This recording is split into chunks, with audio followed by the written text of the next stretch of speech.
બગસરાના માવજીંજવા ગામની વાડીના કૂવામાંથી મળી લાશ। ભગવાનભાઈ દોંગાની વાડીના કૂવામાંથી અજાણી વ્યક્તિની લાશ મળી।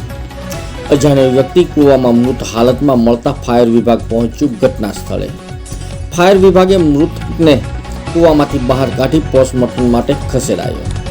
મૃતકનું નામ રાજુભાઈ અર્જુનભાઈ પારધી પરપ્રાંતીય હોવાની વિગતો જાણવા મળી છે।